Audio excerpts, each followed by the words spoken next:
So मग आपण काल दारिद्र्याचे परिमाणे किंवा दारिद्र्य टॉपिक चालू केलेला, पॉवर्टी, क्राईम संपला.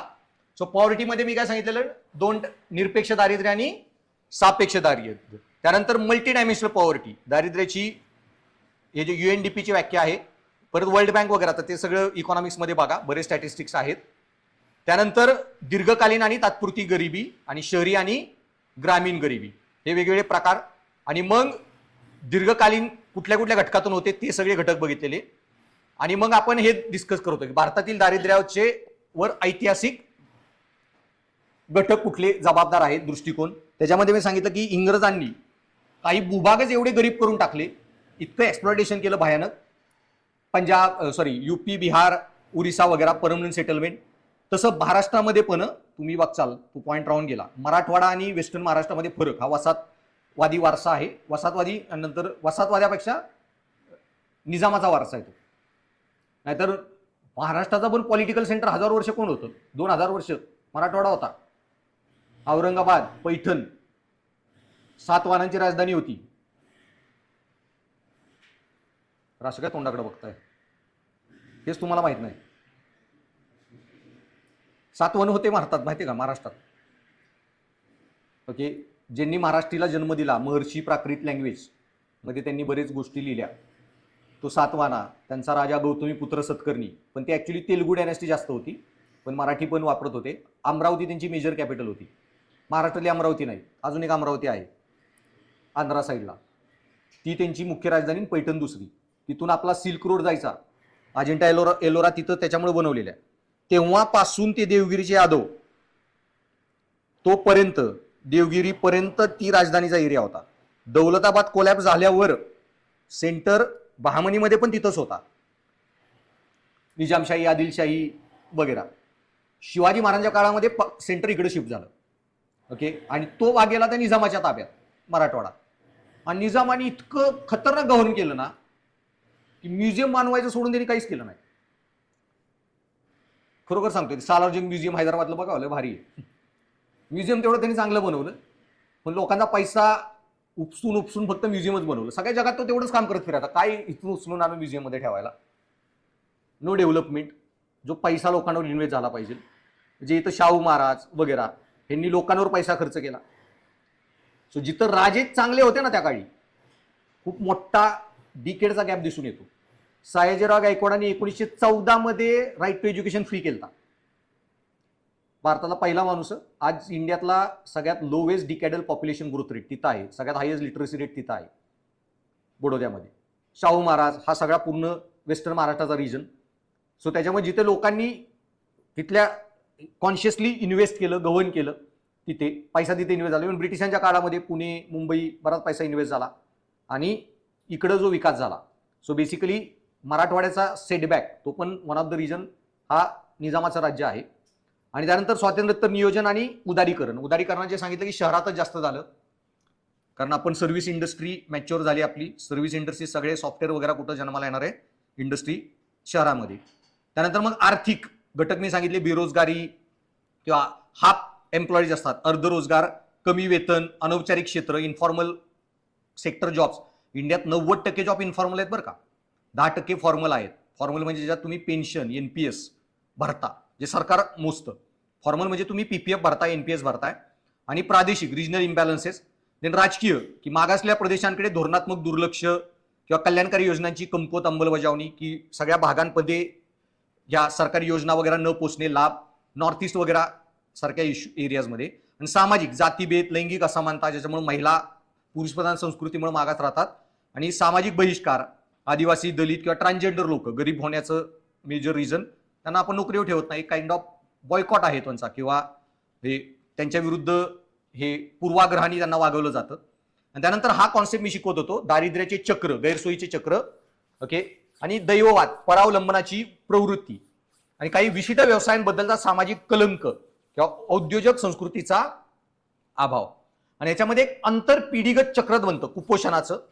आता हे जे ना टॉपिक, सांस्कृतिक घटक, ह्याला मी परत येतो आणि एक सेपरेटली आपल्याला आधी एक टॉपिक बघायचा आहे. हाच जो सब टॉपिक आहे,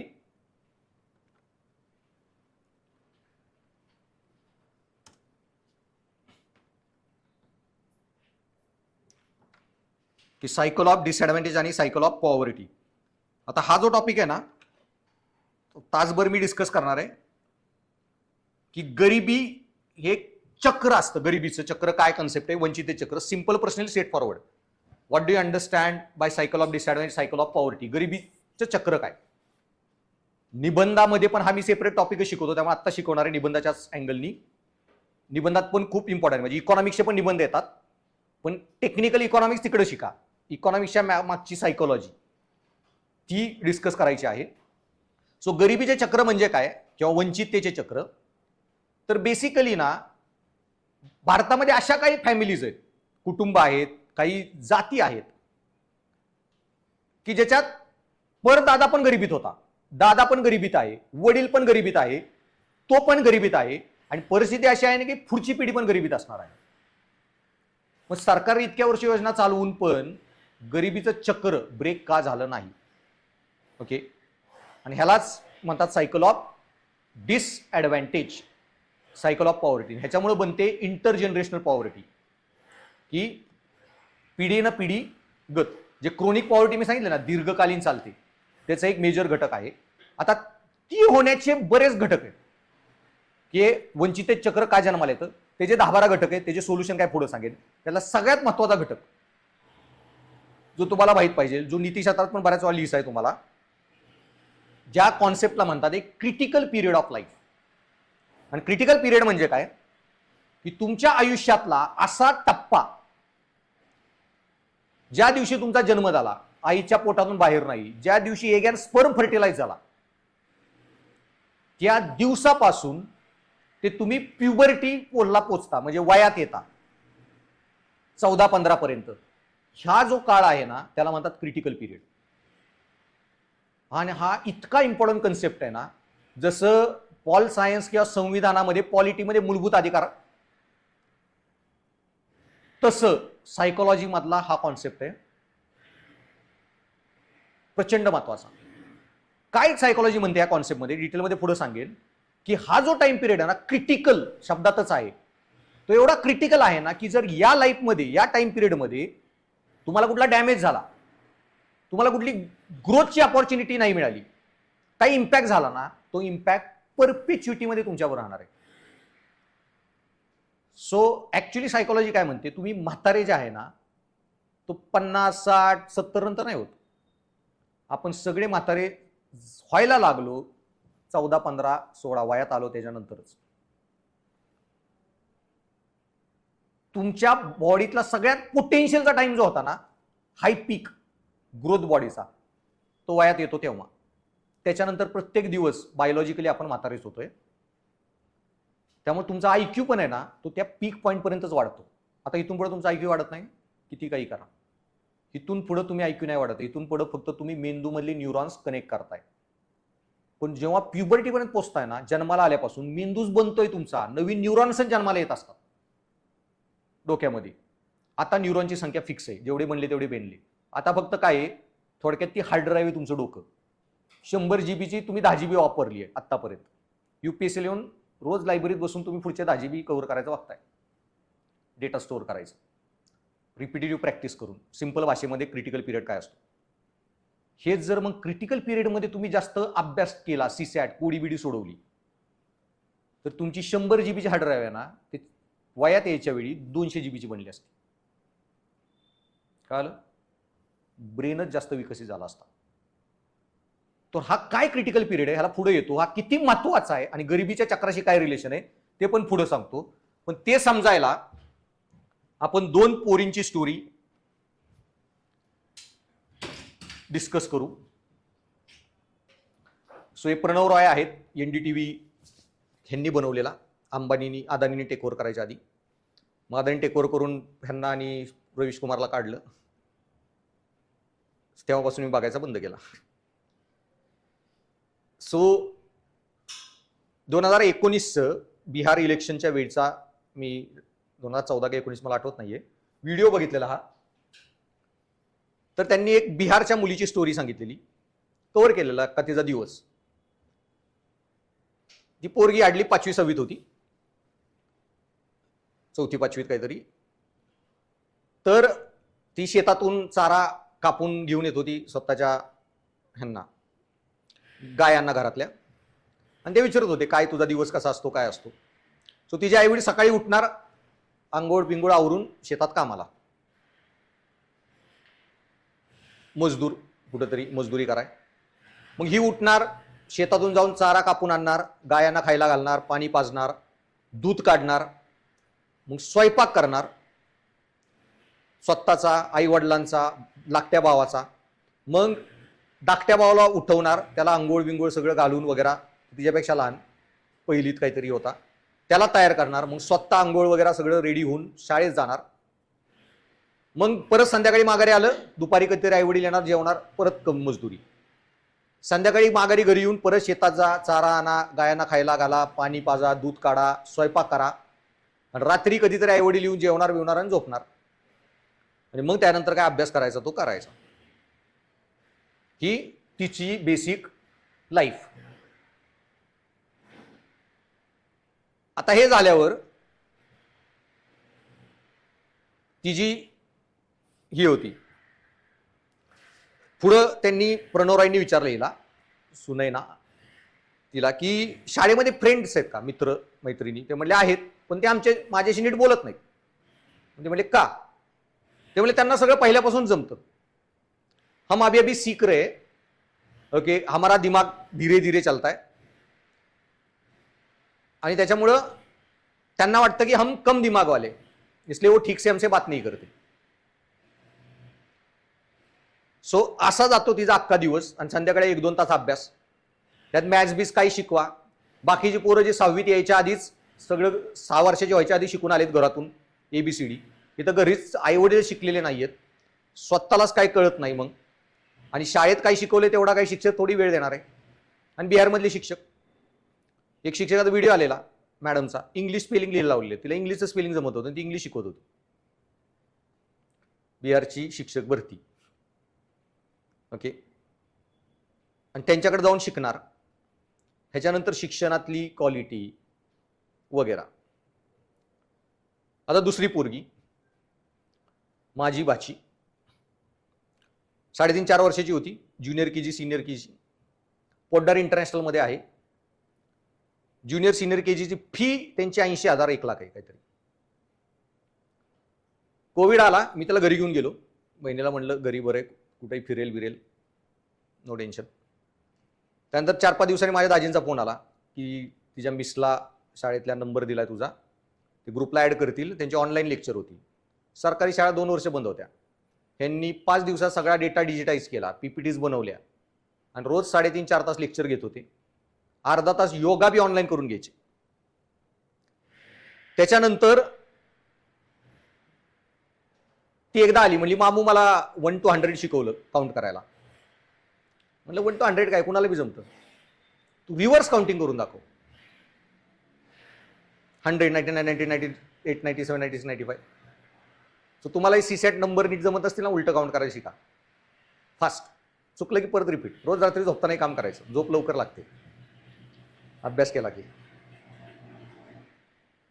तिच्याकडे इतक्या वेळा म्हणून घेतलं, परत तिला सांगितलं रँडम काउंटिंग करायचं, 96, 86, 76, 66, 56 वगैरे. त्याला अजून ठीक, आता कोविडमध्ये तुम्ही नव्हता ना शिकवायला, कोण, तीच होती घरात शिकवायला.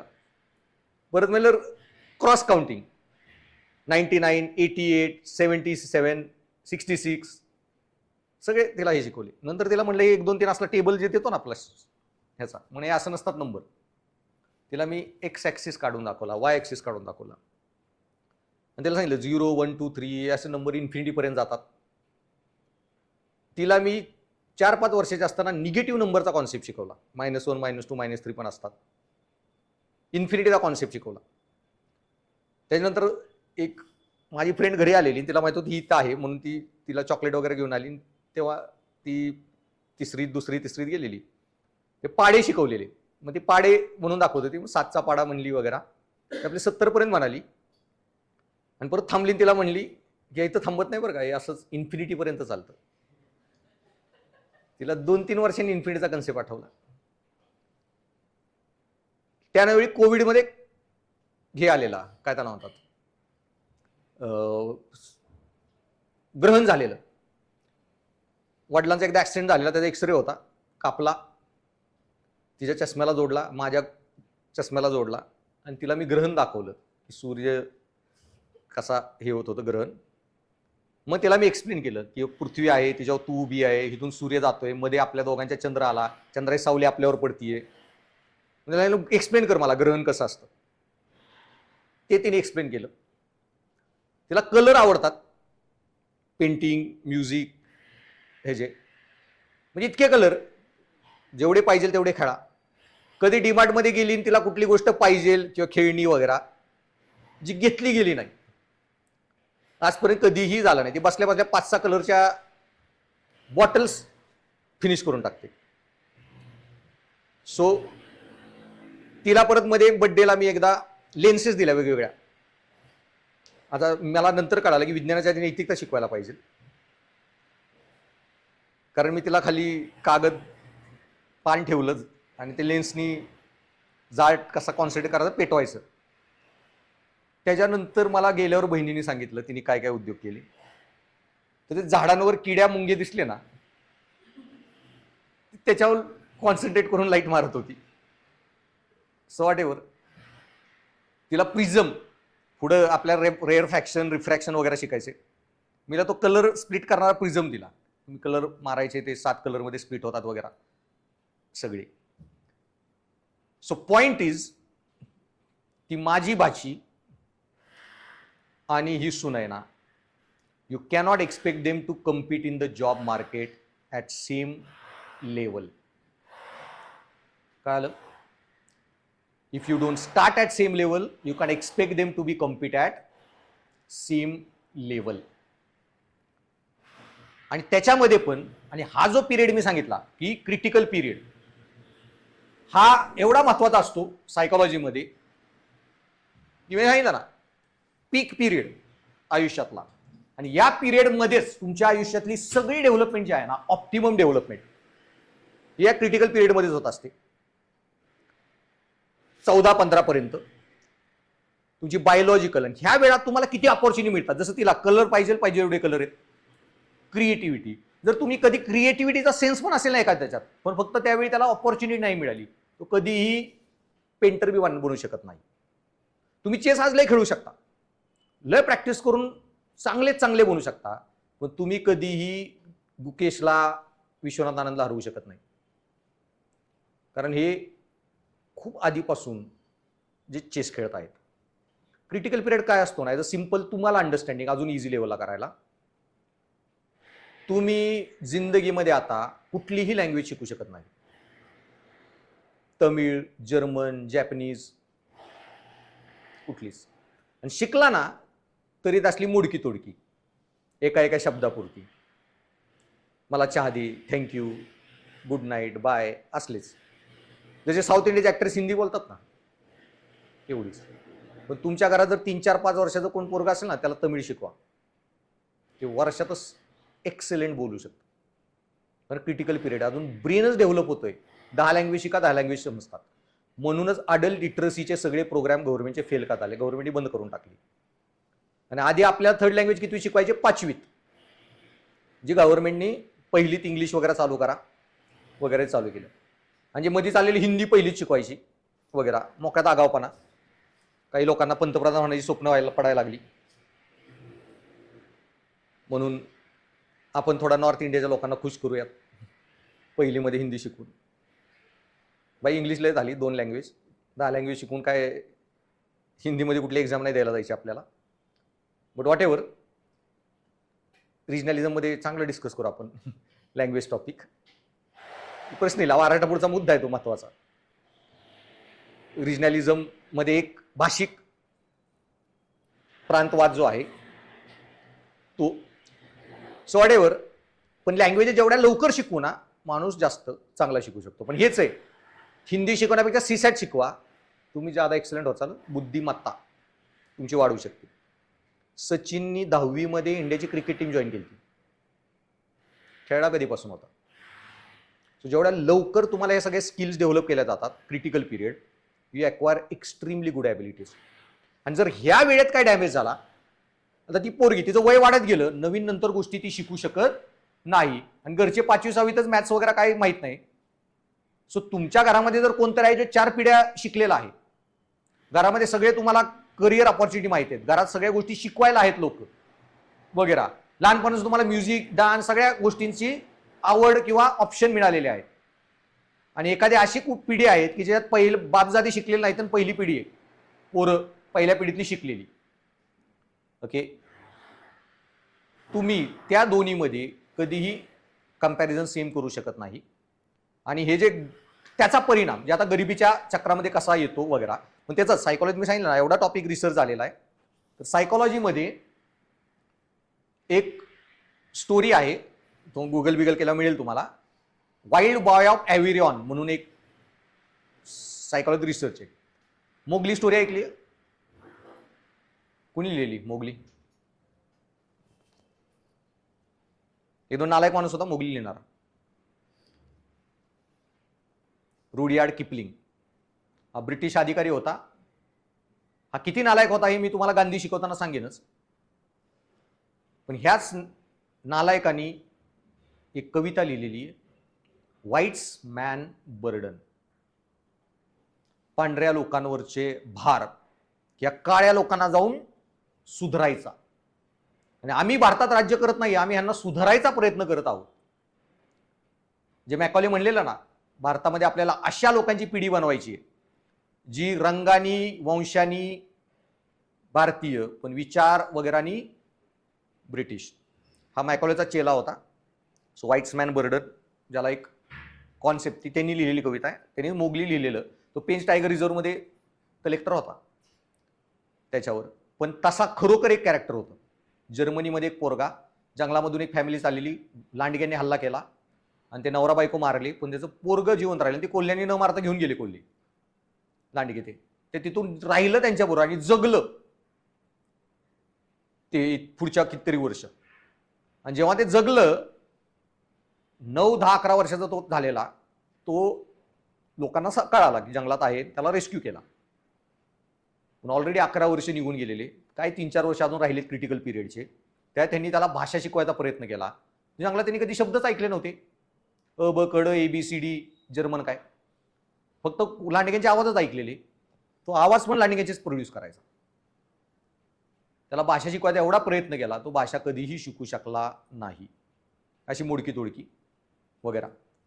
सो हे जे, कारण तो पिरियडच निघून गेला जेव्हा ती गोष्ट शिकायच्या होत्या सगळ्या. नवीन भाषा जसं तुम्ही आता शिकू शकत नाही, तुम्ही जशी मोडकी तोडकी फ्रेंच वगैरे शिकसाल, तमिळ वगैरे, तेवढीच तोही शिकला. अशा सायकोलॉजीत बऱ्याच केस स्टडी आहेत.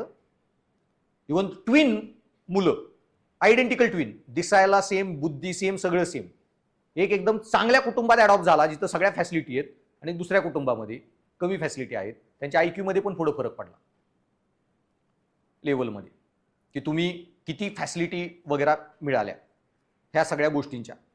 सो ह्याच्यामुळं की या टाइम पिरियडमध्ये तुम्हाला किती संधी मिळतात ग्रोथच्या, इव्हन खेळण्याच्या असो, creativity, colour, painting, music, dance, drama, सगळी, इव्हन कोडी सोडवणे, पुस्तकं वाचणे, हे तुमच्याकडून किती करून घेतलं जातं हे पण ठरवतं तुम्ही पुढं कुठे. पण हेच जर न होता डायरेक्ट, आता ती पोरगी जशी शाळेत जाऊन काय म्हणली की मला काही जमत नाही, दुसरे पोरांना सगळं आधी जमतं, ते म्हणतात की म्हणजे माझं हळूहळू कमी डोकं चालतंय. ह्याच्यामुळं काय होतं, मोटिवेशन टू लर्न कमी, आणि ते कमी झालं की मग ड्रॉप आउट रेट वाढतो, सगळेच इश्यू. आता माझाच एक मित्र आहे गावाकडचा, क्लासमेट 10वी 12वीतला. आता पहिल्यापासून, आता ते जे आई वडील शिकलेलेच नव्हते, अडाणीच होते, आणि काय म्हणतात मजदुरी वगैरे काम, कल्चरमध्ये पण नाही. म्हणजे कल्चर ऑफ पॉवर्टी जो आपण टॉपिक डिस्कस करतोय, cycle of disadvantage, cycle of poverty, त्याचा सबभाग आहे. आता तो हरिजन कम्युनिटी मधला होता. गावामध्ये अशी लय नाही की कोण शिकून मोठा रोल मॉडेल वगैरे आहे की लय पैसा कमवतोय वगैरे त्यासारखं बनायचंय. त्यामुळे शिक्षणाबद्दलचीच काय म्हणतो निरस वृत्ती जो प्रकार आहे तो 10वी 12वी नंतर शाळेत आलं तरी काय मॅथ्स कळेना, बाकी विषय कळेनात. 10वी 12वी झाल्यावर काय मग शिकून तसंही डोकं चालत नाही, ड्रॉप आउट, पुढं शिक्षण बी कंप्लीट नाही केलं, आणि आता तिथं ग्रामपंचायतीत पिऊन आहे. पण हे जे होतं आता ह्याच्यात गरिबीचं चक्र काय जन्माला येतं मग? हा टॉपिक लय ट्विस्टेड आहे आणि खूप इम्पॉर्टंट आहे तुम्हाला प्रश्नाच्या अँगलनी. So basically poor quality early childhood experiences म्हणजे काय? आता त्याच्या घरी आई वडील लय सुशिक्षित नाहीत किंवा खूप चांगली हे शिक्षण वगैरे मिळाले किंवा भाषा शिकलेले असते तर थोडंफार मॅथ्स वगैरे शिकवलं असतं शाळेत जाताना सगळं व्यवस्थित तयारी आहे बॅकग्राऊंड वगैरे, ते नाही. त्याच्यामुळे काय poor transition home to school, घरातून शाळेत जाताना अजून कमी गोष्टी येत आहेत. मग तिथं जाऊन मार्क पण पडत नाहीयेत, वाचलं तरी कळत नाहीये, lack of motivation, skill to learn.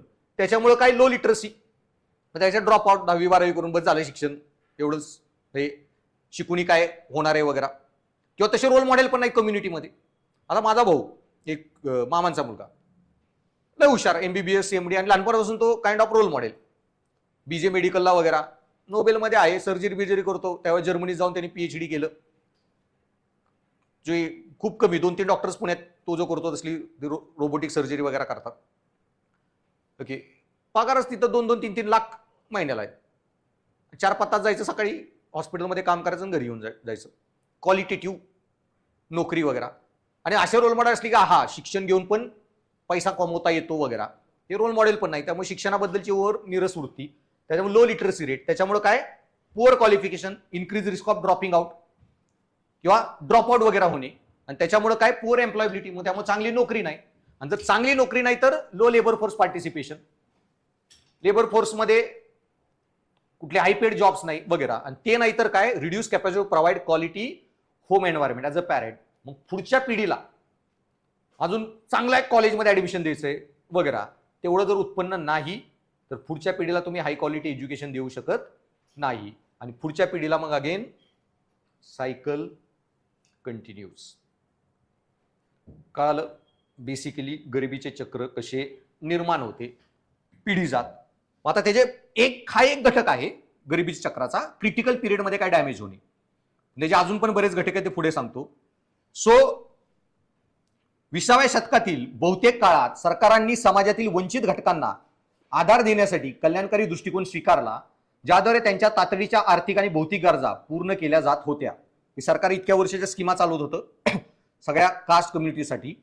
तथापि हे अधिकाधिक स्पष्ट होऊ लागले की हस्तक्षेपाची ही पद्धत वंचिततेचे आंतरपिढीगत चक्र रोखण्यात अयशस्वी ठरत होती, ज्यामुळे आधीच मदत मिळवणाऱ्या पालकांच्या मुलांमध्ये कल्याणकारी योजनांवरील अवलंबित्व कायम राहत होते.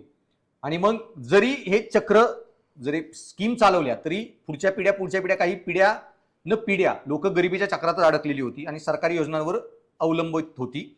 सो मुलांना त्यांच्या आयुष्याच्या सुरुवातीच्या काळात आलेल्या आव्हानांचे नंतरच्या आयुष्यात अनेक नकारात्मक परिणाम होत होते, त्यामुळे पालक म्हणून आपल्या मुलांना एक चांगली सुरुवात देण्याच्या त्यांच्या स्वतःच्या क्षमतेत अडथळा निर्माण होत होता. दुसऱ्या शब्दात सांगायचे तर कल्याणकारी दृष्टिकोन वंचित कुटुंबांना त्यांची परिस्थिती शाश्वत मार्गाने सुधारण्यास फारशी मदत करत नव्हते, कारण मूळ कारणावर लक्ष दिले जात नव्हते आणि जे गरिबीचं चक्र निर्माण होत होतं. मग हे चक्र दर्शवते की वंचनेला कारणीभूत ठरणारे धोक्याचे घटक मुलाच्या पहिल्या वर्षापासूनच सुरू होतात, जेव्हा बालपणीच्या वाईट अनुभवांमुळे घर ते शाळा या संक्रमणादरम्यान अडचणी येतात, जिथे बहुतेक वंचित मुले त्यांच्या समवयस्कांपेक्षा 2 वर्षे उशिरा औपचारिक शिक्षण सुरू करतात. आणि शिकण्यासाठी प्रेरणा कौशल्यांचा अभाव, ज्यामुळे त्यांच्या साक्षरता आणि संख्यादानाच्या विकासात अडथळा येतो, संबंधित पात्रता मिळवण्याची शक्यता कमी होते आणि शिक्षण अर्धवट सोडण्याचा धोका वाढतो. आणि मग हे एक्सपिरियन्स न मिळणे किंवा बाकी गोष्टी शिकणे ह्याच्या ऑपॉर्च्युनिटी न मिळणे, आणि त्याच्यामुळे मग लोक ड्रॉप आउट होतात. आणि अधिक सुस्थितीतील समवयस्कांप्रमाणे नोकऱ्यांसाठी समान संधीवर स्पर्धा करू न शकल्यामुळे, जर मी सांगितलं माझी बाची आणि ती मुलगी, लवकर शाळा सोडणारे विद्यार्थी दीर्घकालीन बेरोजगारांच्या रांगेत सामील होण्याची शक्यता अधिक असते. आणि यामुळे त्यांच्या मुलांना आधारभूत कौटुंबिक वातावरण प्रदान करण्याची पालक म्हणून त्यांची भविष्यातील क्षमता कमी होते. अशा प्रकारे दुष्टचक्र पूर्ण होते. पुढच्या पिढीला पण ते मग वडिलांमुळे त्यांना नाही मिळाले, त्यांच्यामुळं पुढच्या पिढीला नाही. सो अशा प्रकारे गैरसोयीचे चक्र हा एक सिद्धांत आहे जो 1970च्या दशकात गरिबी आणि इतर प्रकारच्या सामाजिक आर्थिक गैरसोयींचे पिढ्याने टिकून राहण्याचे स्पष्टीकरण देण्यासाठी लोकप्रिय झाला.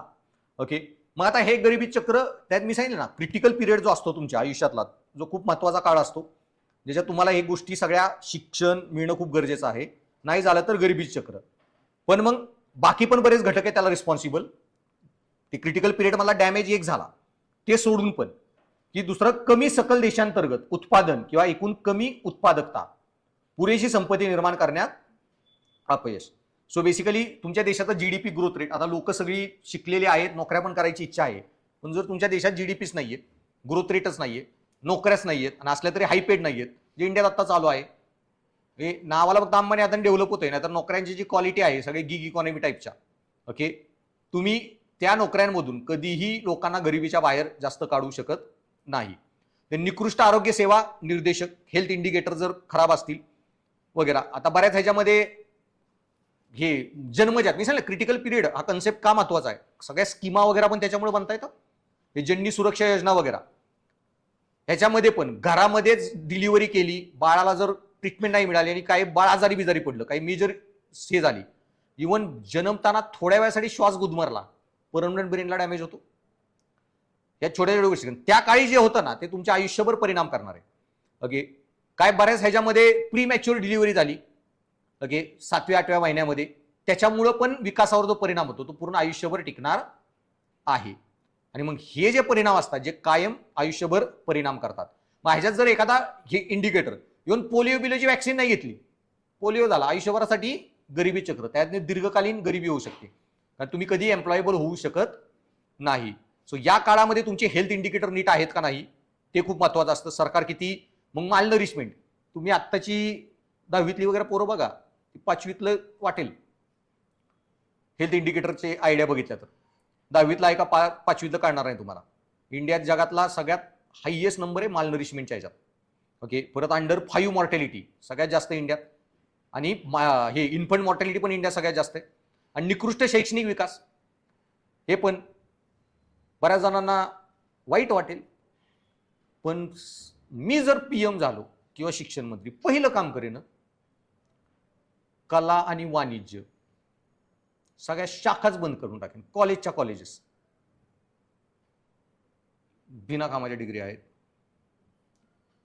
सॉरी टू से, फक्त टेक्निकल एज्युकेशन.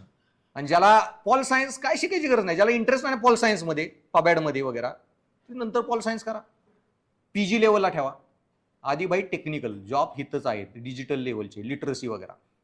एखाद्याला हिस्ट्रीमध्ये इंटरेस्ट आहे, पीजी लेवलला ठेवा, त्याला आर्किओलॉजिकल सर्व्हे ऑफ इंडियामध्ये जायचे वगैरे वगैरे, पण त्या जॉबचा उपयोगच नाहीये टेक्निकल, अंटील तुम्ही कुठला टेक्निकल स्किल करत नाहीये. आता तुम्ही घेतलं ऍडमिशन, ठीक आहे,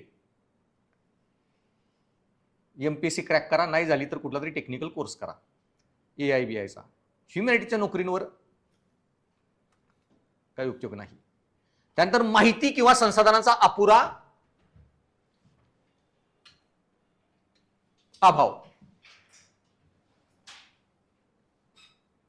आता lack of access to information, lack of access to information दोन्ही लेवलला, सामाजिक लेवल आणि व्यक्तिगत लेवलला, दोन्हीकडे कसं असतं.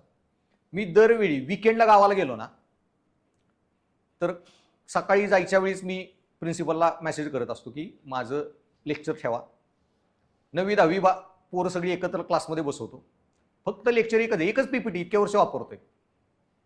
ओके, जी त्या दिवशी मी जयच्या कॉलेजला पण वापरली, त्यात बरेच स्लाईड नाही दाखवल्या मी, त्या गरजेच्या नव्हत्या. गव्हर्नमेंट आणि सरकारी आणि बाकी सगळ्या कुठल्या कुठल्या नोकऱ्यांमध्ये काय काय अपॉर्च्युनिटी, प्रायव्हेट सेक्टरमध्ये कुठल्या कुठल्या डिग्री आहेत.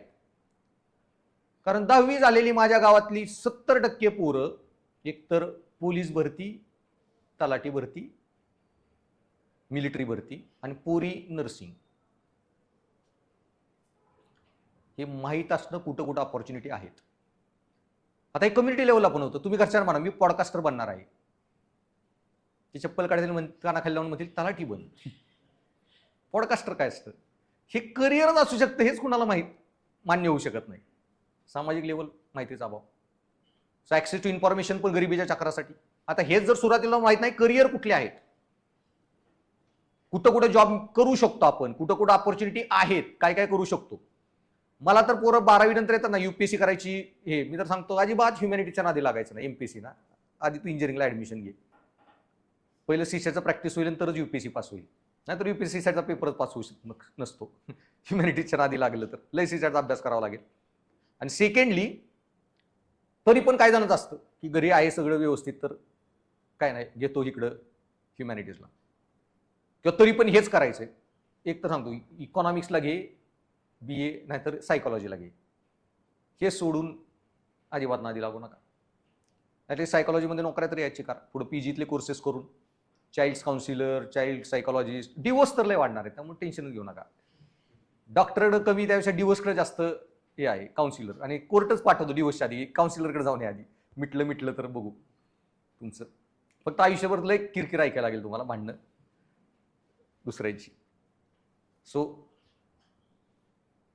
सायकोलॉजी बाय करिअर माहीत असणे पुणेरी कल्चरमध्ये. ॲक्सेस टू इन्फॉर्मेशन का? माझा एक मित्र आहे, विप्रोमध्ये होता, सिनियर, अमेरिकेविरुद्ध गेला, छापला पैसा आला, नोकरी सोडली, कटाळा म्हणला, 10-15 वर्ष लय झाली नोकरी. आता तो फक्त इन्व्हेस्ट करतो पैसे, रिअल इस्टेटला असं इंटरेस्ट न देणे किंवा काय त्याला म्हणतात याच्यामध्ये इन्व्हेस्ट करणे, शेअर मार्केट वगैरे. आता मी करतो शेअर मार्केटमध्ये इन्व्हेस्ट, म्युच्युअल फंड वगैरे, पण स्टॉक्स डेली मॉनिटर करायला कुणाला वेळ आहे? 2-2-3 तास बघा, अंटील हा माझं काम आहे म्हणल्यावर तो वेळच नाहीये. त्यामुळे शेअर्स विकत घेतो मी एखादा व्यवस्थित अभ्यास करून वाटला असेल वगैरे तर, नाही तर त्याचा मला कधी पण मेसेज येतो, त्याला सांगून ठेवलंय. त्यांनी मला खूप वर्षापूर्वी मेसेज केला, ज्युबिलंट फूड्स शेअर पडलेत, लगेच घेऊन टाक. मी डोकं लावत नाही, मित्र आहे ना, भगवान भरोसे, बुडले टिकले. त्याचा मेसेज आला की मी घेऊन टाकतो, पुढे न बघता. ते एका सीईओने रिझाईन केलं, त्यांच्या 20-25% शेअर पडलेला, लगेच घेऊन टाकले. असा त्याचा मेसेज आला. आता संडेला पण फोनवर बोलत होतो, त्याने 1-2 मेसेज टाकले, मला घेऊन टाक लॉंग टर्म. मी त्याला सांगितलं मला 5-6 वर्ष पुढे बघायलाच लागू नाही, 10 वर्ष घेऊन टाकला की संपला विषय. असे शेअर सांगत जा, काय डेली कुणाला मॉनिटर करायला वेळ नाही. पण पॉईंट आहे ना, मला काही करावं लागत नाही. ओनली थिंग इज, पुण्यात आलो, विप्रोमध्ये जॉब करत होतो, विप्रोच्या सर्कलमध्ये मला कोणतरी भेटला मित्र, ओनली ॲक्सेस टू इन्फॉर्मेशन, माझा पैसा काही न करता वाढतो फक्त त्याचे फीडबॅक ऐकून. हे कोणीतरी असणं इज बेसिकली इम्पॉर्टंट. हे पारसी कम्युनिटीमध्ये. आता आपले गावाकडे बसा, 4 चौघ बसले, काय चर्चा होतात? ह्या आमदाराने काय केलं, त्या खासदाराने काय केलं, गावामध्ये सरपंच इलेक्शनला काय झालं, आणि कुणाचं काय झालं, फडणवीस काय म्हणला, आणि आता अजितदादाचं शरद पवारचं कसं होणार, आणि NCP मर्ज होणार का नाही होणार. कधी 5 जैन लोक एकत्र बसल्यावर काय बोलतात ते बघा. हेच असतं गरिबीचं संस्कृती. तुम्ही काय बोलताय, काय कशाबद्दल चर्चा चालू आहेत, डिबेट. माझे सगळे मित्र, आता तो स्वीडनवरून हे डिसेंबर वगैरेच्या आसपास येतात, एक US मधला येतात, 5-10 मिनिट इकडे तिकडे गप्पा, नंतर हेच चालू होतात. बाई कुठं पैसे टाकतोय, काय इन्व्हेस्ट करतोय, कुठल्या स्टार्टअपमध्ये टाकतोय का, क्रिप्टो घेतोय का नाही, whom you debate, what you debate. Okay. आणि ऍक्सेस टू इन्फॉर्मेशन असणं किंवा ऍक्सेस टू रिसोर्सेस, तुमच्याकडे ते संसाधन आहेत का?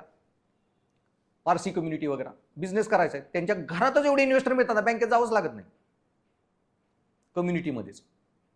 हे पण तुम्हाला गरिबीच्या चक्रातून बाहेर पडण्यासाठी किंवा गरिबी चक्रात अडकवणारा दोन्ही साईडनी घटक येतो. नंतर कमी राजकीय शक्ती, पॉलिटिकल पॉवर. तुमची पॉलिटिकल पॉवर किती आहे? जैन कम्युनिटी, मारवाडी कम्युनिटी संख्येनं बघा बरीच कमी आहेत, फायनान्शियल पॉवर खूप आहे. तसं पॉलिटिकल पॉवरमध्ये महाराष्ट्रातले शेतकरी comparatively much better compare to बाकी राज्यातले शेतकरी. पॉलिटिकल मोबिलायझेशन खूप स्ट्रॉंग आहे. आता हे दिल्लीमध्ये जे फार्म बिलच्या विरुद्ध आंदोलन चालू होतं ना, महाराष्ट्र शेतकरी आंदोलन केलं असतं ना, इतका ताणलाच गेला नसता विषय, 2-3 महिन्यातच निकाल लागला असता. पण महाराष्ट्र शेतकऱ्यांनी, अख्ख्या भारतातल्या शेतकऱ्यांनी आंदोलन केलं, तर महाराष्ट्राने केलं नव्हतं. कारण महाराष्ट्रामध्ये ऑलरेडी 30-1 वर्षापासून कॉर्पोरेटायझेशन फार्मिंगमध्ये आहे. माझे वडील गेले 10-15 वर्ष झालं गहू लावतात, कंपनीचा सीड देतात, कंपन्या लावायचा आला की त्यांच्या दिवस घेऊन जातात. सो महाराष्ट्रामध्ये कॉर्पोरेटायझेशन शरद पवारांनी 30-1 वर्षापूर्वी चालू ठेवलेलं आहे. पण हे महाराष्ट्रात चाललं आणि खूप चांगल्या प्रकारे चाललं. तेव्हा शेतकरी आपले श्रीमंत पण झाले. Agro processing industry, Mapro, Bipro हे डायरेक्ट महाबळेश्वर जाऊन शेतकऱ्यांना कॉन्ट्रॅक्ट देतात, लावा एवढ्या स्ट्रॉबेरी घेणारच आहे आम्ही विकत जॅम बनवायला. हे UP बिहारमध्ये ना, ह्यांनी शेतकऱ्यांना भिकारी केलं असतं. तिथले शेतकरी भयानक परिस्थिती आहे. मी सांगितलं तुम्हाला, तिथं शेंगदाण्याला बदाम म्हणतात. हे कधी वकील घेणार आहेत आणि केस लढतला बसणार आहेत? त्यांच्याशी. आपल्याकडे शेतकरी खतरनाक आहेत,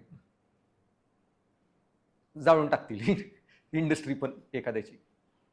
ऑर्गनायझेशनल पॉलिटिकली खूप स्ट्रॉंग आहेत कृषी संघटना महाराष्ट्रातली. नाही म्हणलं की सप्लाय बंद म्हणजे बंद. ती ऑर्गनायझेशनल लेवल पण लागते तुम्हाला. एकाने बी दूध नाही पाठवायचं, दूध नाही पाठवलं जाणार. अख्ख्या पुणे मुंबईचं नुसतं दूध आणि भाजीपाला बंद केला असताना 2 मिनिटात जरांगे पाटलाची कशी काय लगेच डिमांड ऍक्सेप्ट झाल्या. मुंबईमध्ये आंदोलन गेलं की फायनान्शियल सेंटर आहे, ती तुमच्याकडे मोबिलिटी पाहिजे स्टेटमध्ये पॉलिटिकल एखादी गोष्ट कंट्रोल करण्याची as a community, as a group.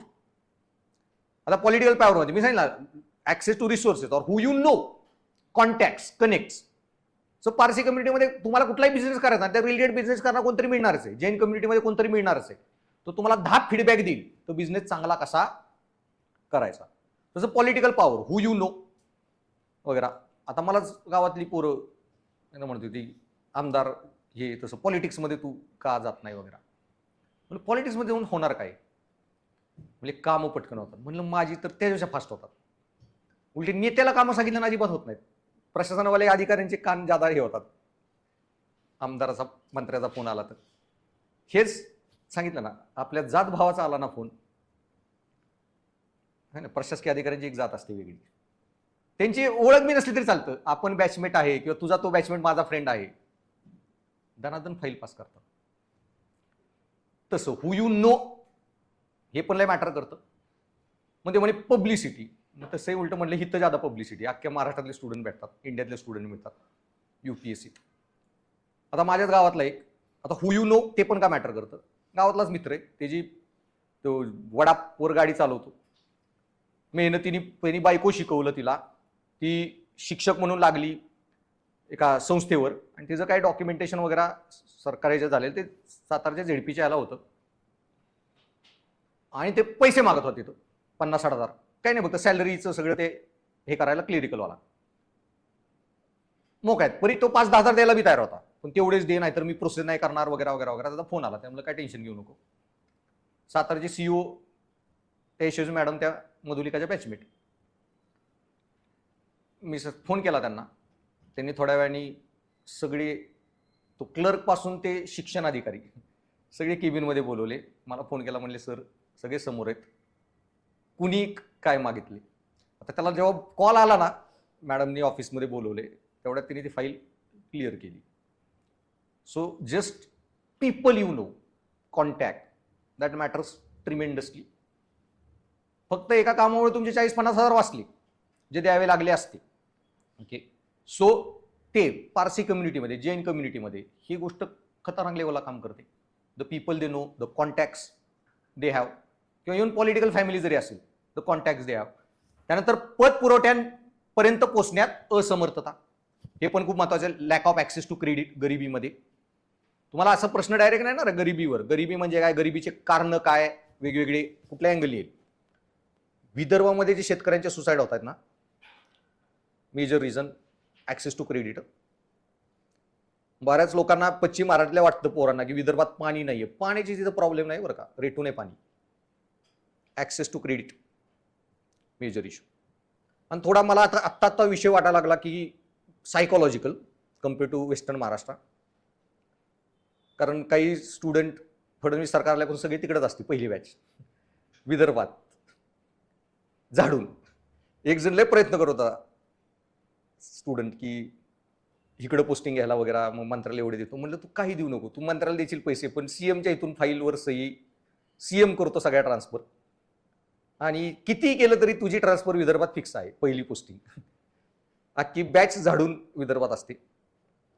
तोच भेटायला आल्यावर सांगत होता, म्हणजे सर तिथं लय सॉफ्ट लोक आहेत, उलट इथंच काम करायला उलट चांगलं वाटतं म्हणला. आणि ते म्हणले की प्रशासनात पण ते लय लोकांचं प्रशासनाचा बी आदर करतात, आणि लय भितात लोक. म्हणे साध्या कागदावर जरी सही करायला लावली त्यांना वाटतं काय आहे नाही आहे वगैरे. माझ्या गावातला एखाद्याचा अकाउंट 2-3 वर्ष NPA आहे बरं का. 31 मार्च मॅनेजरला टेन्शन असेल की हे NPA लोनचं मी करू काय. माझ्या गावातली माणसं बँकेच्या पायरीवर बसून चहा पितील. सुसाईड बिसाईड दूरची गोष्ट. मॅनेजर रिकव्हरीच्या नादात सुसाईड करेल. निगरगट्ट खतरनाक बघितलेत मी माणसं. बट ऍक्सेस टू क्रेडिट काय इश्यू आहे. निजाम हैदराबादचा सांगितलं त्यांनी म्युझियम बनवण्याशिवाय कामच केले नाहीत काय. फॉर्मल क्रेडिट फॅसिलिटी ज्या विदर्भात मेजर इश्यू झाला इतक्या वर्ष, आता सुधारल्या बऱ्याच. एक तर सेंट्रलाइज बँक आहे, SBI वगैरे नॅशनलाइज ज्या आहेत, तिथून कर्ज घेतलं ते NPA झालं तर दुसरा ऑप्शनच नाही डायरेक्ट. मग मनी लेंडर, सावकारांचं कल्ट, जे वेस्टर्न महाराष्ट्रामध्ये इव्हन बेसिक घरात पोरीचं लग्न आहे किंवा काही बिझनेस पण करायचं किंवा काही इश्यू असो, क्रेडिट फॅसिलिटी का मॅटर करतात. माझ्या गावात सेंट्रल बँक आहे, तिथं नाही कर्ज मिळालं, NPA झालंय. डिस्ट्रिक्ट कॉपरेटिव्ह आहे, तिथं नाही. विलेज कॉपरेटिव्ह असेच लोन देऊन टाकते. ग्रामीण तुमची हे जे असते ना, गावाच्या लोकांनी बनवलेली पतसंस्था गावची, ते तर घरात पोरीचं लग्न हा घेऊन टाक, खर्च तर लागतोय, ते तर डॉक्युमेंट बी बघत नाहीत. कारण ते प्रेशरवर, मोरल प्रेशरवर असतं की बाई गावातला माणूस देणार आहे पैसे, आज ना उद्या रिटर्न करेल तो. गाव इनडायरेक्टली त्याला लोन देत आहे. तर ठीक आहे बाई, माझं खाती NPA लोन असले तरी बाई मला माझ्या ह्याचं तरी पतसंस्थेचं मिळतंय. चिट फंड वगैरे पण जे तुमचे हे असतात ओके, ते पण बरंच कल्ट आहे आपल्या इथं. हे नाही म्हणलं ना तरी पाहुण्या रावळ्यात कोणतरी असतोच बऱ्यापैकी श्रीमंत, बिझनेस आहे काहीतरी, दोस्ता बिस्ता, टेम्पररीच इमर्जन्सी आली, मेडिकल वगैरे कोणतरी देणार. किंवा या फायनान्स बिनाच्या जे पण बँका आहेत वगैरे, ऍक्सेस टू क्रेडिट बरेच ऑप्शन अवेलेबल आहेत. जे विदर्भात फॉर्मल जर संपलं, तुम्ही जर 1-2 एकरवर कर्ज घेतलं, ते नाही फेडू शकला, NPA झालं, आणि मग काहीतरी इमर्जन्सी आहे किंवा घरात कुणाचं लग्न बिग्न काय, मग ऑप्शन काय, मनी लेंडर. तिथं 20-30% मग कर्ज घ्यायचं, आणि मग नाही देऊ शकला, इतकी अमाऊंट वाढली की मग जमीनच सावकारने येऊन टाकली. हा जो प्रकार असतो. इव्हन ऍक्सेस टू क्रेडिट का मॅटर करतं. तुमच्यापैकी विदर्भातलं कोण आहे, गावातलं कोण आहे, पतसंस्था आहेत गावातले, कळलं. कॉपरेटिव्ह हिथं जन्माला आल्या वेस्टर्न महाराष्ट्रात. विखे पाटील तेव्हा पहिली कॉपरेटिव्ह शुगर फॅक्टरी पण, तुमच्या मिल्क फॅक्टरी पण, ह्या कॉपरेटिव्ह का मॅटर करतात. आता एखाद्या गावात घरात लग्न, अचानक मेडिकल इमर्जन्सी आली आहे, तुम्ही डेअरीला दूध घालताय, बाई 5 महिन्याचा पुढचं पैसे तो आधीच देऊन टाकेल. ठीक आहे बाई, तुला दवाखान्याला लागतोय ना, घे 5 महिन्याचे 2 लाख रुपये, पण 5 महिन्यात तुम्हाला दूध घालावं लागणार आहे त्याला फुकट. पण हे मिळणं पण लय गरजेचं असतं, ऑन स्पॉट क्रेडिट. ओके, अशा परिस्थितीमध्ये ऍटलीस्ट त्याला जमीन तरी विकावी लागत नाही. आणि मग जमीन बिन विकावी लागली की क्रोनिक पॉवर्टी, डायरेक्ट तुम्ही दीर्घकालीन सेटबॅकमध्ये जाता. हा इश्यू तिथं जो आहे मेजरली विदर्भामध्ये. आणि नॉर्मली तुम्हाला बिझनेस स्टार्टअप जरी करायचा आहे, देन ऍक्सेस टू क्रेडिट. तुमच्याकडे प्रचंड टॅलेंट आहे, लय चांगल्या आयडिया पण आहेत. ते शार्क टँक इंडियामध्येच तो सुनील ग्रोव्हर म्हणत होता, तो एकच पॉईंट, इंडियामध्ये आयडियाज किलोनी विकल्या जातात. बिझनेसच्या आयडियाज ढिगभर आहे सगळ्यांकडे. ओके, कोचिंग स्टार्ट करणं बी सगळ्यांकडे असेल, but by you need finance to sustain, marketing वगैरे ह्या सगळ्या गोष्टी ज्या पुढे प्रोडक्ट पासून सगळ्या ज्या गोष्टी कराव्या लागतात. सो आणि त्याच्यात सगळ्यात महत्त्वाचा बिझनेस करताना ऍक्सेस टू क्रेडिट. मी म्हणजे म्हणलं ना, पारसी कल्चरमध्ये गरजच पडत नाही, घरातच कोणतरी फायनान्सर इतके मिळून जातील ना, असेच लोन घ्यायचे पण त्यांना गरज नाही पडणार. तेच लोक व्हेंचर कॅपिटलिस्ट आहेत, जे बिझनेस शोधत असतात इन्व्हेस्ट करायला पैसे. अकॉर्डिंगली तिथं तुमचं कल्चरच वेगळं. आणि त्यानंतर हे जर सगळ्यात महत्त्वाचा फॅक्टर आहे, दारिद्र्याची संस्कृती, की एक गरिबीचीच संस्कृती असते, सामाजिक लेवलला पण आणि व्यक्तिगत लेवलला पण. आता व्यक्तिगत लेवल आधी सांगतो काय. आता हा फॅक्टरचं म्हणणं काय ना, जे सांगितलं ना की माझ्याशी आपण जो टॉपिक बोलला, crime is a psychological but also social administrative issue, तसं poverty is also psychological issue. गरिबी हा आर्थिक घटक नाहीये, गरिबी हा मानसिक पण घटक आहे. गरीब होणं आर्थिक प्रश्नांचा मुद्दा नाहीये. गरीब होणं ना, हा माणसं त्यांच्या वृत्तीमुळे गरीब असतात. हे माझं मत नाहीये. 2 पुस्तक आहेत, कधी वाचा जिंदगीत. रॉबर्ट कियोसाकीचं एक आहे रिच डॅड पुअर डॅड, आणि मॉर्गन हाउसेलचं पुस्तक आहे सायकोलॉजी ऑफ मनी. आणि ते एवढं खतरनाक एक्सप्लेन केलं ना, पैसे म्हणजे गरीब होणे हा फक्त आर्थिक इश्यू नाहीये. पॉवर्टी और हे कॅपिटल हा फक्त फायनान्शियल इश्यू नाही, आर्थिक हा मानसिक पण मुद्दा आहे. तर त्यांनी काय केलेलं आहे, आपले आणि स्वतःचे मित्राचे वडील आणि स्वतःचे वडील दोघं कम्पेअर केले. थोडक्यात त्या पुस्तकाचा क्रक्स काय आहे, दोघांचा पगार सपोज 1 लाख आहे सेम, त्यांनी फक्त वृत्ती कम्पेअर केल्या आणि माझे वडील आणि माझं घर का गरीब राहिलं आणि माझ्या मित्राचे वडील सेम पगार सगळं सेम असताना हे श्रीमंत का झाले. ह्याच्या वडिलांची वृत्ती होती ना, 1 लाख पगार आहे तर आपला भाडं जाते 30,000, रेग्युलर खर्च 20,000, 50 गेले. मग आता काय घरात नाहीये, हा मग घरामध्ये टीव्ही नाही, फ्रीज नाही, गाडी नाही. चला पुढचे 50,000 फ्रीज नाही ना, ह्यावेळी 50,000 फ्रीज घेतला. पुढच्या महिन्यात टीव्ही नाहीये ना, 50,000 टीव्ही घेतला. कार नाहीये ना, 10 लाखाची कार घेतली. पुढचे 50,000 EMI भरली पुढचे 2 वर्ष. ह्याच्या मित्राचे वडील 50,000 खर्च केला, 30,000 सेव्हिंग करायचे, साईडला इन्व्हेस्ट करायचे. 20,000 राहिलेत ना, काय घ्यायचं, टीव्ही नाहीये ना, ठीक आहे 20,000 बाजूला, पुढच्या महिन्यातले 20,000 बाजूला, तिसऱ्या महिन्यात 20,000, आता टीव्ही घेऊ. बेसिकली त्याचा लाईन आहे, गरीब लोक गरीब का राहतात, they consume first, invest later. श्रीमंत लोक श्रीमंत का होतात, they invest first, consume later. So तुमच्यापैकी जे नोकऱ्या करतात, तुम्ही जेवढे कमवताय त्यातले सेव्ह किती करून ठेवता साईडला, हे एवढे ठेवणारच, राहिलेलं मी बघेन तेवढ्यात माझा खर्च कसा चालवायचा. निम्मी लोक इंडियामध्ये अधिक सगळा खर्च करू, राहिलेल्यातले बघू काय करायचं. हे इन्व्हेस्टमेंट प्लॅन, फायनान्शियल लिटरसी, त्याला इन्शुरन्स. श्रीमंत लोकांना सगळ्याचा इन्शुरन्स घेऊन ठेवतात. फुटबॉलर पायाचा इन्शुरन्स काढतात, उद्या पाय मोडला तर. जितके इन्शुरन्स मिळतील ना सगळे काढून ठेवतील. आपल्याकडे इन्शुरन्स म्हणजे अरे मी फुकटात पैसे भरतोय, आणि मग एकदा डॅमेज आला ना, घरातला करथा गेला, पुढची कितीतरी पिढ्यासाठी डॅमेज होतो. हा जो इश्यू होता. नंतर गरिबी, त्यांनी जी मेंटॅलिटी कम्पेअर केल्यात, गरीब लोक तो म्हणला they take loan and create liability. श्रीमंत लोक लोन घेतात, क्रिएट ॲसेट्स. गरीब लोक गाडी घेतील आणि EMI भरत भरत भरत पैसे घेऊन ती गाडी पण डेप्रिशिएट होते आणि EMI वर पैसे बी जातात. श्रीमंत माणूस घेईल की गाडी, लायबिलिटी म्हणून नाही, ओला उबेरला लावेल, रिटर्न पैसे येत असतील तर. टेलिग्रामचा CEO आहे ना, घरच घेत नाही, कधी घेतला नाही त्यांनी. आणि इंडियातल्या निम्म्या लोकांना ह्याच गोष्टी कळत नाहीत. इंडियातल्या लोकांना वाटतं की घर म्हणजे इन्व्हेस्टमेंट झाली. पण आहे, होम इज नॉट इन्व्हेस्टमेंट. का? तुम्हाला वाटत असेल 50 लाखाचं मी घर घेतलं आणि 10 वर्षांनी त्याची किंमत 1 कोटी होणार आहे आणि मी इन्व्हेस्ट केलंय. ठीक आहे, तू 50 लाखाचं घर गेलं, 10 वर्षांनी त्याची किंमत 1 कोटी झाली, तू घर विकलं 1 कोटीला, आता काय तू फुटपाथवर जाऊन झोपणार आहे? दुसरं घर विकत घ्यायचं आहे ना, ते घर 1 कोटीलाच येतं. तुझे रिटर्न आले कुठे? पहिलं घर 1 कोटीला विकलं, नवीन घर 1 कोटीच घेतलं, कारण ते दुसऱ्या घराची किंमत तेवढीच होती. पहिलं घर जिथं राहता तुम्ही इज नॉट इन्व्हेस्टमेंट, ती लायबिलिटी आहे.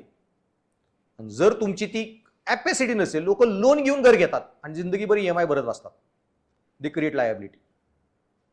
श्रीमंत माणूस असेल ना, रेंटवर राहील जिंदगीभर, मी लोनच्या चक्करमध्ये पडणारच नाही. आणि डिगवर सेव्हिंग झाले ना, ते मी वाटलं तर स्वतःच्या पैशाने लोन घेईन रादर दॅन परचेसिंग बँकेकडून लोन घेईन. ही जी mentality, poor people take loan create liability, rich people take loan create assets. वृत्तीमधला पैशाकडे बघण्याचा बेसिकली दृष्टिकोन किंवा पैसा कसा हँडल करावा, सायकोलॉजी ऑफ मनी बेसिकली. आणि याच्यामध्ये मग पैसे इन्व्हेस्ट करताना की पैसा जेव्हा आपण म्हणतो ना, आणि भारतीय लोकांना हे पण कळत नाही की परत आपल्या नॉर्मल घरामध्ये की खर्च करणे गोष्टींमध्ये हे असले एक्झिबिशन आले, ड्रामा, डान्स, म्युझिक. पुण्यामध्ये बघा डान्स म्युझिक वगैरे आले, किती लोक पिक्चर बघायला घेऊन जातील पोरांना किंवा डान्स शोला, आर्ट एक्झिबिशन आहे वगैरे. निम्म्या फॅमिलीमध्ये काही वेस्ट ऑफ मनी. हे लोक त्याला वेस्ट ऑफ मनी नाही म्हणत, they look it as a experience. त्याला कदा कुठून बिझनेस करू शकतो, कुठून काय मार्केट कसं काम करतंय, काय नाही करतंय, या सगळ्या गोष्टींमध्ये they just see it as a experience, तुमच्या ग्रोथच्या दृष्टिकोनातून जे बघतात. आणि बऱ्याच लोकांना इंडियामधली एक मेजर गोष्ट कळतच नाही, पैशाची सगळ्यात जास्त पॉवर काय वाटतं तुम्हाला? पैशाचं सगळ्यात महत्व काय आहे?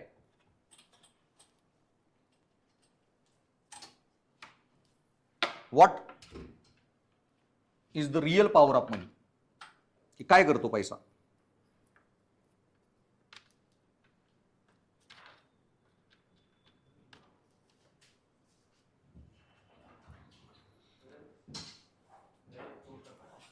गरज पूर्तता, ठीक आहे.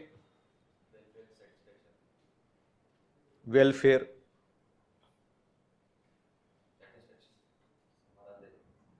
समाधान, ठीक आहे. मटेरियल कम्फर्ट, पैशामुळे अजून पैसे मानतात, ठीक आहे.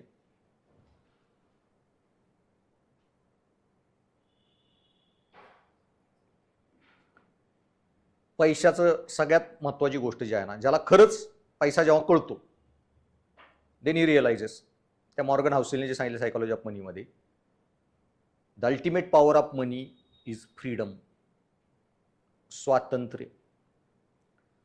पैसा तुम्हाला स्वातंत्र्य देतो, तुम्हाला जसं जीवन जगायचं आहे तसं, स्वतःच्या टर्म्सवर. सो भाई एमपीएससी सिलेबस बदला, मी माझी कोचिंग काढतो पुण्यात. पैसा आहे, सिक्युरिटी आहे, बॅकअप आहे, it gives you that option. मी आता कमवून ठेवलायस, बँक अकाउंटमध्ये बॅलन्स आहे, म्युच्युअल फंड आहे, सगळं आहे, इन्शुरन्स आहे, सगळं आहे. 2-3 वर्ष मला काय टेन्शन नाहीये, मी माझ्या जीवनात काहीतरी रिस्क घेतो. मला माझी हॉबी परस्यू करायची, मी हॉबी करतो. मला जग फिरायचंय, मी जग फिरतो. मला 2 वर्ष नुसती पुस्तकं वाचायची, मी पुस्तकं वाचतो. लोकांना हेच कळत नाही, पूर्ण जिंदगी पैसे फक्त साठवत अकाउंटवर भरणे, याच्यामध्येच जी निम्मी जिंदगी घालवत राहतात. बाय मनी एक जस्ट युटिलिटी आहे, तुमच्या लाईफला कंट्रोल देणारी, सिक्युरिटी देणारी, कम्फर्ट देणारी. त्याच्या पुढं त्याचा काही उपयोग नाही.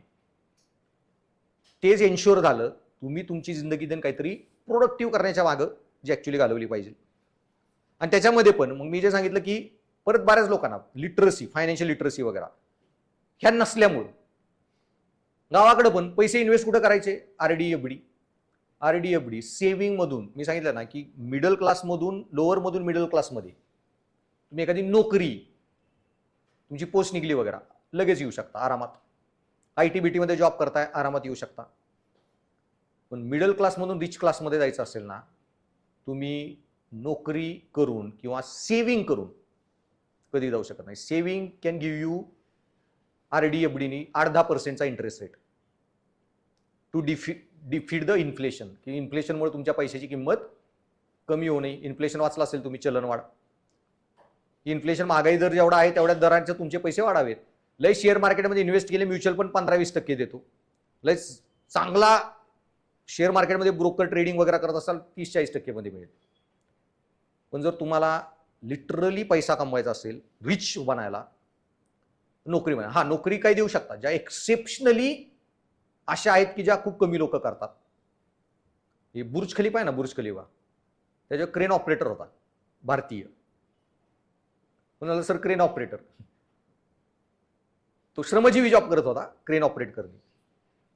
पण तो जे काम करत होता जगातला कुठलाही माणूस करत नव्हता. तो वर्षभर खालीच यायचा नाही.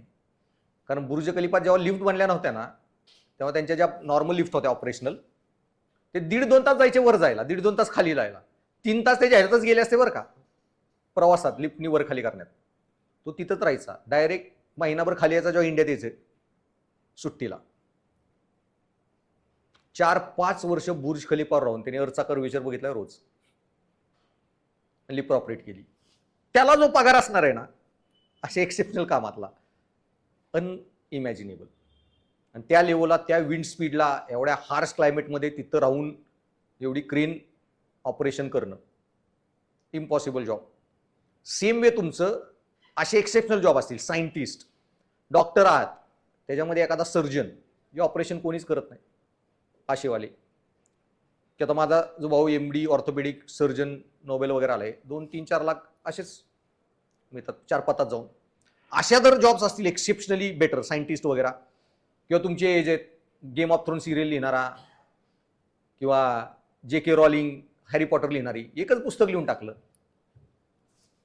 ढिगभर तिला त्याच्यावर रॉयल्टी मिळत राहणार आहे. Else business only when you want to multiply money. मिडलमधून रिच लावायला किंवा मग तुमची कंट्री लेवलला पण बिझनेस जेवढे तुमच्या कंट्री स्टार्टअप करते, हायटेक ॲपल बनवता वगैरे, तुम्ही रिचमध्ये जाऊ शकता. सो मग हे जे आहे की दारिद्र्याची संस्कृती. सो गरिबांकडे केवळ संसाधनांची कमतरता नसते, तर ते गरिबीला कायम ठेवणारी मूल्य प्रणाली देखील आत्मसात करतात. ही एक संस्कृती आहे. मग मी जे सांगितलं ना, तुम्हाला असे लोक सांगितले यूपीएससी एमपीएससी करू नका ज्यांनी जिंदगीत स्वतः कधी यूपीएससी लॉंग फार माहित नाही ना एमपीएससीचा. ओके, हेच गरिबीची संस्कृती आहे. मी सांगितलं तुम्हाला चहाचं दुकान जरी काढायचं ना पेठेमध्ये, 10 लोक सांगतील तुम्हाला चहाचं दुकानी कसं फेल होणार आहे. ही जी समाजामध्ये निगेटिव्हिटी आहे, ही संस्कृती, आणि त्याची आपली तशीच वृत्ती बनत जाते, रिस्क घ्यायच्या नाहीत वगैरे. आणि जागतिक दृष्टिकोनाचा अभाव आणि महत्वाकांक्षेचा अभाव सांस्कृतिक मूल्य आर्थिक यशावर परिणाम करू शकतात. आणि जे Protestant Parsi ethics, risk taking mentality, म्हणजे बिझनेस करायचे तुम्हाला रिस्क टेकिंग लागणार आहे वगैरे. असं इनिशियली माझा फक्त एसी इथिक्सच घ्यायचा प्लॅन होता, individual batches, answer writing batches, आपले दिल्लीला जायचे, आपले क्लासेस घ्यायचे. पण ह्यांना यूपीएससी गाईडनी मला मर्जिंगची ऑफर दिली, इक्विटी पार्टनरशिप वगैरे. पण तेवढा मला कॉन्फिडन्स होता की भाई पुढच्या वर्षी तरी क्लासमध्ये बसायला जागा नसेल, एवढे क्लास तर आपण करू शकतो. पण ही रिस्क टेकिंग मग तुम्हाला पाहिजे. आणि नेसेसरली आर्थिक संधीच्या संपर्काचा अभाव, इकॉनॉमिक ऑपॉर्च्युनिटी माहीत नसणे, जे बऱ्याच संस्कृतीमध्येच हा इश्यू असतो की पूर्ण कम्युनिटीमध्ये पण रोल मॉडेल्स नाहीयेत. आता माझ्या गावात पण मेजर इश्यू हा एक मी जो बघितलेला आहे. मग माझ्या गावातली काही बरीच मुलं जी आयटी मध्ये आहेत किंवा मर्चंट शिपिंगमध्ये काही लोक आहेत, बऱ्याच ह्याच्यात आहेत. मी त्यांना म्हणत असतो काही गावाकडे आला ना, जे म्हणतात ना पैशाचं तुम्ही हे करू नका, माज दाखवू नका. मी म्हणतो तुम्ही दाखवा, गरज आहे आता, लिटरली सांगतोय. जे शिकलेले आहेत आणि जे पैसे कमवतात ना, त्यांनी पैशाचा माज दाखवला पाहिजे. जे मला गावात नीट समाज बघितल्यावर कळलं. जाईल ना, तुम्ही समाज नीट बघा, भारतीय समाजाचा अभ्यास रिअलमध्ये जास्त आहे का. तर गावातल्या पोरांची वृत्ती अशी झाली ना की ते ह्यांनाच बघतायत, जे सरकारी कॉन्ट्रॅक्ट घेऊन भ्रष्टाचार करून मोठा झालाय, चंदन तस्करी करून मोठा झालाय, दारू विकून मोठा झालाय, स्मगलिंग करून मोठा झालेला आहे, शिकून मोठा झालाय. रोल मॉडेल्स नाही त्यांचं. असं आलं की शिकून कोण मोठं होते वगैरे. रादर म्हणून मी त्यांना म्हणतो, ज्यांनी शिकून जे मोठे झालेत ना, तुम्ही तर मस्त मोठमोठ्या गाड्या घ्या आणि फिरवा गावात. रोल मॉडेल बनणं लय गरजेचं आहे. अशा कितीतरी कम्युनिटीमध्येच माणसं नाही आहेत की शिकून लाखो कोटीत कमवते. जसं मी आता लहानपणापासून मी सांगितलं, तो माझा मामांचा मुलगा MBBSला एकदम टॉप 11वी 12वी BJ मेडिकल कॉलेजला, तिथून इकडे PhDला गेला आणि आता एवढा लाखोनी कमवतोय. कोणी म्हणू शकत नाही शिकून पैसे कमवता येत नाहीत. ओके, दोघा नवरा बायकोचं महिन्याचं इन्कम 8-10 लाख असेल त्या दोघांचा, दोघं डॉक्टर, दोघं टॉपर BJ मधले. पण शिकून पण एवढा कमवता येतो, ही संस्कृती असणे. आणि कुठं कुठं करिअरमध्ये काय काय ऑप्शन आहेत, हे आर्थिक संधीच्या संपर्काचा अभाव. हे पण आता तुम्ही मला एडिटिंग करायचं आहे, एडिटर व्हायचं आहे, पॉडकास्टर व्हायचं आहे, घरचे मी सांगितलं चपली मारतील तुम्हाला. हे कसलं करिअर, ह्या संधीच माहीत नसणे. आणि दुसरं शारीरिक श्रम विरुद्ध बौद्धिक श्रम. तुम्ही शारीरिक श्रम करून, ह्युमन लेबर, कधी गरिबी चक्र ब्रेक करू शकत नाही. गरिबी चक्र ब्रेक करायला इंटेलेक्च्युअल लेबर, तिथं जो इन्कम मिळू शकतो, डबल होऊ शकतो. आज मी जो क्लास घेत आहे, ओके, आज तुम्ही पोर आहेत, पुढच्या बॅचमध्ये डबल होऊन जातील, त्याच्या पुढच्या मध्ये बॅचेस डबल होत जातील. The way money can multiply. Okay, माझ्या इथिक्सच्या बॅचेस त्या हळूहळू वाढत जातील. पण माझ्या आता घरी जी कामाला बाई येते ती अजून 1-2 ठिकाणी काम करते. दिवसभरात सकाळी 8ला येते, संध्याकाळी 8लाच जाते. 12 तास सगळीकडे काम करून ती किती कमवत असेल? 30,000, 25-30.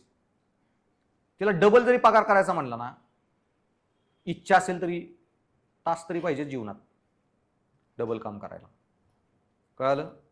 मॅन्युअल लेबर जॉबमधून तुम्ही गरिबीचे चक्र कधीही मोडू शकत नाही. Impossible to multiply the income. Okay, आणि याच्यामध्ये पण तुम्ही बघितलं ना की एक इश्यू मुस्लिम कम्युनिटीमध्ये स्पेशली ऑब्झर्व्ड आहे, मुस्लिम समाजामध्ये, की मुस्लिम लोकांमध्ये ना कॅश इन हँड जॉब जे आहेत ना ते जास्त प्रिफर करतात. कॅश लगेच. तुम्ही आजूबाजूला बघा, मॅक्झिमम अशा बिझनेसेसमध्ये मुस्लिम कम्युनिटी आहेत की जिथं फ्रूट सेलिंग किंवा असे जे बिझनेस असतात किंवा असे प्लंबिंग मंबिंग वगैरे पण जे काम असतात मोस्ट ऑफ द ह्याच्यामध्ये. So don't know what but psychologically people prefer cash in hand job. तसेच आणि शिक्षणाप्रती जी नकारात्मक वृत्ती आहे, आता ते मदरसा एज्युकेशन पहिल्यापासून देणे वगैरे बऱ्याच गोष्टींचे फॅक्टर असू शकतात. त्यामुळे गव्हर्नमेंटमध्ये प्रचंड पर्सेंटेज कमी आहे. IT BT या सगळ्या फॉर्मल सेक्टरमध्ये पण पर्सेंटेज खूप कमी, जे सच्चार कमिटीच्या रिपोर्टमध्ये क्लिअर कट नंबर दिसून येतात आपल्याला कम्पॅरेटिव्हली रेशिओ ऑफ पॉप्युलेशन. पण पॉईंट हे आहे ना, ह्याच्यामधून पण गरिबीचे चक्र ब्रेक करणे इम्पॉसिबल. आता माझा एक मित्र फिरोज, तो कार्पेटचं दुकान आहे, त्याचं बरेच ट्रेडिंगचा बिझनेस आहे. कार्पेट इराण वगैरे मधून आणतो, विकतो. एक कार्पेट विकून मार्जिन काय, भले 10,000 किंमत असेल कार्पेटची तरी 1,500-2,000 सगळं भाडे बिडे जाऊन काय मार्जिन मिळत असेल. महिन्यात त्यांनी 30 कार्पेट विकले, त्याला 30,000 मिळाले सपोज. आता इश्यू काय ना, हाच जर मुस्लिम कम्युनिटीत एखादा IBPS मध्ये मॅनेजर झाला, तुला किती पगार आहे? 30, 40, 50. म्हणेल अरे मी माझं 5 तास दुकान चालून कार्पेट विकतो, माझ्या मनाने काम करतो, मला 40-50 मिळतात. पॉईंट एवढाच आहे ना, 10 वर्षांनी तुला 40-50 चे 70-80 मिळतील, 1,00,000 भर मिळतील. 10 वर्षांनी ह्याचा पगार 1.5-2 लाख होईल. 10 वर्षाची क्रेडिट हिस्ट्री बनेल. 10 वर्षांनी तू एखाद्या बँकेत गेला तर एखाद्या बँक लोन बी नाही देणार. बाई तुझे कार्पेटचं दुकान कधी बंद पडेल? ह्याच्याकडे 10 वर्षाचा नोकरीचा एक्सपिरियन्स आहे. 10 वेळा लोन देतील ह्याला, त्याचा कोण भाऊ मित्र असेल तर. पण हा जो आहे की नॉर्मल नोकरीमध्ये पण तुम्ही intellectual labour job, credit history बनते, तुमचा ट्रॅक रेकॉर्ड बनतो वगैरे, क्वालिटेटिव्ह तुमचा ग्रोथ फास्ट होते ती जी नोकरी असेल तर. आणि त्याच्यामुळं कधीही बौद्धिक श्रम माचे जॉब तुम्हाला गरिबीच्या चक्रातून बाहेर पाडू शकतात. Okay, manual labour job, manual labour आहे ना, मी सांगितलं एक्सेप्शनल पाहिजे. बुर्ज खलिफावरला क्रेन ऑपरेटर, त्याला डायरेक्ट त्या बिल्डिंगवरून दुसऱ्या बिल्डिंगवर बोलवणार आहेत 100 मजली. त्या लेवलला त्या वाऱ्याच्या प्रेशरमध्ये क्रेन ऑपरेट करणे it's a very unique skill. असले जे लोक आहेत किंवा तुमचे गुजरातमध्ये जे डायमंडचं हे करतात कटिंग वगैरे, हे रिफाईंड काम आहे तिथं. ते प्रचंड स्किल्ड मॅन्युअल लेबर जॉब आहे, पण ब्रुटल स्किल्ड जॉब आहे. तिकडचा एक ठोका तिकडं बसला ना आणि डायमंड फुटला. औरंगजेबानी इकडं कोहिनूर आला, त्यांनी एक फ्रेंच का ह्याला ते कोहिनूरचे हे करायला, कट पाडायला, कारण ती लाईट फिरली पाहिजे ना आत, ते कट मारावे लागतात की क्रिटिकल अँगल बनावा लागतो तसा. तर काय त्याचा ठोका चुकला का काय, एवढा डायमंड एवढूसाच झाला कोहिनूर. रिअलवाला कोहिनूरला मोठा होता, आता एवढूसाच आहे. ते त्यांनी कांड केलेला. आता त्यांनी पैसे म्हणजे काय डुप्लिकेट केलं असेल, मग काय चुकलं, दुसरा बी कोहिनूरचे तुकडे त्यांना दिले असतील त्याला. पण औरंगजेब होता, माझा कोहिनूर तू एवढूसा केला, काढले की डोळे त्याचे, कायमचा दिला टाकून जेलमध्ये. So what ever, it's very skilled job. तिथं असे श्रमजीवी जॉब करत असाल ना तर. बाकी श्रमजीवी जॉबमध्ये breaking culture of poverty impossible आहे. सो गरिबीचे चक्र कशामुळे निर्माण होतं ते घटक सांगितले.